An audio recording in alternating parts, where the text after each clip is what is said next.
কিন্তু এই সন্তান ফিরাইতে হবে, আমাদের এই ছেলেগুলারে বাঁচাইতে হবে। আপনারা জানেন না বা দেখতে শুনতে এরা নাম ঠিকানা আর পরিচয় যদিও মুসলমান, অগণিত ছেলের, লাখ লাখ ছেলের একাকী গুনাহ, মোবাইলের গুনাহ, চরিত্রহীনতা, জিনা, ব্যভিচার, অস্থিরতা, উলঙ্গ ছবি দেখা, নর্তকী দেখা, হারাম দৃশ্য দেখা, এটা কোথায় গিয়ে নামছে আপনারা জানেন? বয়স্ক বাচ্চা ছাড়া আপনারা জানেন না, আপনারা কোনো আন্দাজই করতে পারেন নাই এখনো যে আপনাদের এক এক সন্তান, নাতি নাতনি যারা নিজের ইচ্ছে মতো বড় মোবাইল ব্যবহার করে, যারে বাধা দেওয়ার ফিরাবার কেউ নাই, যার সারা রাত নিয়ন্ত্রণ করার মতো কেউ নাই, খোদার কসম আপনারা জানেন না ওরা কি করে।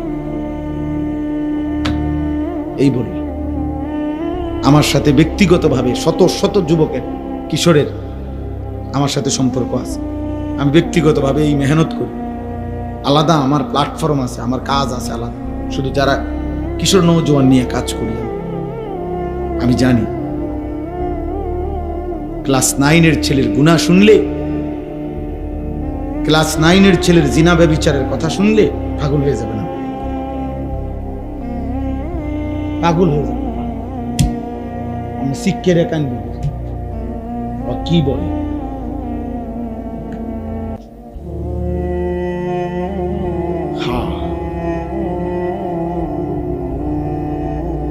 এই কোরআনুল করিম সামনে বললাম, এক নির্ভরযোগ্য বিশ্বস্ত কথা হল।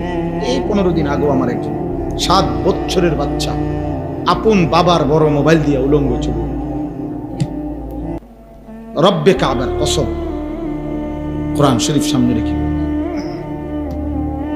7 বছরের বাচ্চা। আমার জাতি ধ্বংস হবার আর বাকি কথা বলেন। জিজ্ঞাসা করেন যে কতদিন হয় নামাজ পড়ে, কতদিন, মানে একজন 18 বছরের ছেলে অগণিত জিজ্ঞাসা করেন যে বাপ 5 ওয়াক্ত নামাজ পড়ো নাই, অথবা পড়ছো মনে পড়েনি কোন গত 2-4 বছর। একটা ছেলেকে জিজ্ঞাসা করেন না যে বাবা গত 365 দিনে যে 1 বছর গেছে কোনদিন ফজরের নামাজ পড়ছো না?